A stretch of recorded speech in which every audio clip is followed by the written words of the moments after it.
지구가 마법처럼 반으로 쪼개지고 있어요. 우리가 적도라고 알고 있는 선은 더 이상 상상의 선이 아니에요. 그 선은 현실이 되었고 매우 거대한 협곡이 좌우로 갈라져서 우리 지구를 완벽하게 둘로 나눴어요. 현재 지형이 일부가 된 이 협곡은 마리아나 해구보다 더 깊은데 사실 맨 꼭대기에서 밑바닥 사이에 2번 들어갈 수 있을 정도예요. 마리아나 해구는 깊이가 거의 11.3km에 달하고 지금까지 알려진 곳 중 가장 깊은 곳입니다. 바다에서뿐만 아니라 지구 전체에서요. 하지만 그건 이 협곡이 나타나기 전 얘기였죠. 이 협곡의 깊이는 24.1km로 아주 깊어요. 또한 매우 넓어요. 한쪽에서 다른 쪽까지 적어도 3개의 축구장이 들어갈 정도예요. 많은 일이 일어날 수 있는 엄청난 공간이에요. 예를 들어 새로운 도시를 처음부터 건설할 수 있어요. 유일한 문제는 협곡이 처음 나타났을 때 순식간에 물에 잠겼다는 거예요. 협곡은 적도선 전체를 통과하는데 대양도 통과하거든요. 협곡의 절반 정도가 물에 잠겼지만 아직 무언가를 지을 수 있는 공간이 있어요. 하지만 구조물의 대부분은 수중 구조물이어야 할 수도 있어요. 아니면 혼합된 형태요. 수상 플랫폼 위에 있는 여러 채의 집을 상상해 보세요. 조수에 따라 움직이지 못하도록 벽에 연결되어 있어요. 우주에서 보면 이제 지구는 눈에 띄는 커다란 구멍이 나 있고 죽은 바닷물로 덮여 있어요. 적도선은 14개국을 통과합니다. 브라질, 에콰도르, 콜롬비아 그리고 화면에서 볼 수 있는 11개의 다른 나라들을 통과해요. 이 협곡이 이 나라들에 가장 큰 영향을 미치며 그곳의 풍경을 가장 많이 변화시킨다는 의미입니다. 열대우림의 절반이 적도에 집중되어 있어요. 이것도 이제 반으로 쪼개졌어요. 열대우림은 대규모 생물 다양성을 포함하고 있고 분열이 일어났을 때 다양한 종의 식물과 심지어 일부 곤충들이 협곡으로 떨어졌어요. 만약 이 종의 일부가 생존하고 진화할 수 있을 만큼 강하다면 몇 년 안에 전혀 알려지지 않은 새로운 식물과 곤충들이 발견될 거예요. 수생 곤충들이겠죠. 몇몇 나무들도 그 안으로 떨어졌어요. 그래서 가끔 협곡의 가장자리에 서 있으면 이국적인 나뭇가지가 물 위에 떠다니는 걸 볼지도 몰라요. 남아메리카는 둘로 나뉘었어요. 아메리카 대륙이 여전히 하나의 큰 대륙이라는 게 믿어지지 않아요. 대신 미국 대륙은 적도선까지 내려가고 남아메리카는 독립된 대륙으로 서 있어요. 호주랑 비슷하죠. 북아프리카와 남아프리카의 분리는 너무나 명확해서 이제 두 대륙은 각각 독립된 대륙이에요. 하지만 몇천 년 전으로 돌아가 보죠. 아프리카 대륙에서 인류가 처음 나타났던 때로요. 만약 그 협곡이 그 당시 이미 존재했다면 우리 조상들은 한 반구에서 다른 반구로 이동할 기회를 얻지 못했을 거예요. 그러니까 걸어서 이동할 수는 없었을 거고 다른 대륙을 탐험할 수 있는 유일한 방법은 바다로 가는 거였을 거예요. 인류 역사에서 그랬던 것처럼요. 물론 그렇게 일찍은 아니었지만요. 그래서 한 대륙에 갇혀있던 우리는 유럽인들이 그랬던 것처럼 세계를 탐험할 수 있을 만큼 튼튼한 돛담배를 만들기 위해 하나의 종으로서 충분히 진화해야 했을 거예요. 아마도 매우 다르게 진화했을 거예요. 이 협곡의 깊이 때문에 전 세계적으로 수위가 낮아지는 걸 볼 수 있을 거예요. 예를 들어 포르투갈처럼 대륙의 가장자리에 위치한 작은 나라들이 그로 인해 혜택을 얻게 될 거예요. 해안의 증가로 영토가 더 넓어지게 되죠. 적도선은 하나를 제외한 모든 대양을 통과합니다. 북극해는 지구의 북쪽에 있기 때문에 제외돼요. 타이타닉 기억하세요? 약 3,700km 깊이에 가라앉았죠.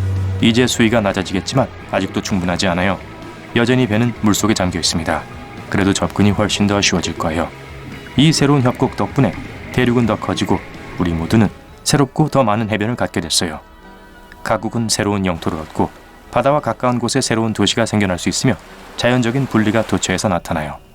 그것뿐만 아니라 만약 이 협곡이 지구 역사에서 더 일찍 나타났다면 우리가 익숙한 것과는 조금 다르게 진행되었을 가능성이 있습니다. 적도선은 이미 일부 국가에서 명소예요. 예를 들어 에콰도르를 통과하는 적도선 같은 곳이요. 이 협곡이 훨씬 더 많은 사람들을 끌어모을 수 있다는 의미입니다. 우리가 이미 알고 있는 그랜드 캐년과 같은 명소와 경쟁하게 될 거예요. 한쪽에서 다른 쪽으로 건너려면 거대한 다리를 건설해야 할 거예요. 그래야 사람들이 지구 한편에 갇혀있지 않겠죠.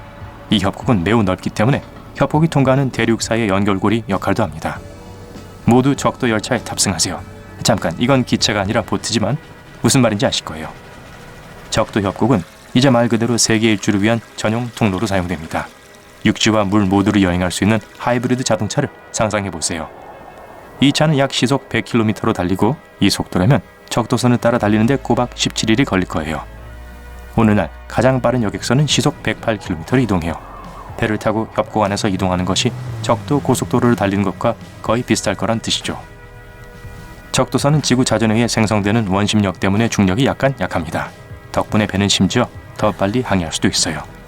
모두가 이 새로운 협곡에 익숙해졌을 때인 몇 년 후로 가보죠. 적도에서 승객들을 실어 나르기 위해 새로운 전용 여객선이 개발되었어요. 이 배에 탑승할 수 있는 역이 여러 곳에 있어요. 미리 티켓을 구매하고 탑승 시간에 맞춰 도착하여 탑승하면 됩니다. 배를 타는 동안 몇 가지 특이한 것들을 보게 될 거예요. 집이나 식료품점이 벽에 붙어 있어요. 사람들은 밧줄로 연결된 나무 다리 위로 이동해요. 여기 있는 사람들은 협곡이 제공하는 모든 신기한 것을 처음으로 탐험한 사람들이에요. 협곡 탐험가들이죠. 그 사람들은 협곡 아래 생활에 익숙해져서 거기 머물기로 했어요. 그럴만도 해요. 심지어 협곡엔 거주민 공동체까지 있어요. 그곳에는 여전히 12시간 햇빛이 들고 따뜻하고 물도 많아요. 뭘 더 바라겠어요. 협곡은 보통 매우 고요하기 때문에 이 구조물에 무슨 일이 일어날 가능성은 거의 없어요. 수위가 몇 년 동안 이보다 더 올라간 적이 없어요. 점점 더 많은 다리들도 지어졌고 사람들이 한 반구에서 다른 반구로 쉽게 건널 수 있어요. 대부분의 다리는 유리로 만들어졌어요. 고소공포증이 있다면 몰라도 멋진 경치를 좋아한다면 아래를 내려다보는 걸 적극 추천해요. 물이 닿지 않는 벽은 건조하고 갈색을 띄어서 그랜드 캐년의 벽처럼 됐어요. 협곡은 매우 깊기 때문에 땅이 갈라지는 일부 지역에서는 마그마가 발견되고 마그마와 물이 섞여서 섬이 만들어집니다. 매우 작긴 하지만요. 이런 곳은 사람들이 잠시 휴식을 취하고 세상으로부터 피할 수 있는 휴양지가 되었어요. 리조트당 보통 몇 채의 집밖에 없기 때문에 평화로움이 보장되어 적도선을 따라가는 여행으로 돌아가서 여러분은 새로운 종의 물고기를 관찰할 수 있어요. 빛이 비치지 않는 곳에 주로 숨어 살던 일부 물고기는 협곡에 갇혔고 세월이 흐르면서 어쩔 수 없이 위로 올라갔어요. 빛이 있는 곳에서 살아남기 위해 진화했지만 보시다시피 원시적인 상태를 유지하고 있어요. 이 물고기는 아직 머리에 랜턴을 달고 있어요. 떠다니던 이국적인 나뭇가지들의 일부는 섬에 도착했고 영양분과 씨앗을 떨어뜨렸습니다. 시간이 지남에 따라 작은 열대 우림으로 번성했어요. 초목이 무성하고 매우 다양해요. 그래서 동물들이 그곳으로 이주하도록 만들었죠. 대부분은 곤충이에요. 이 협곡은 적도선을 실제적이고 뚜렷하게 만들었고 지구의 지형을 영원히 바꿨어요.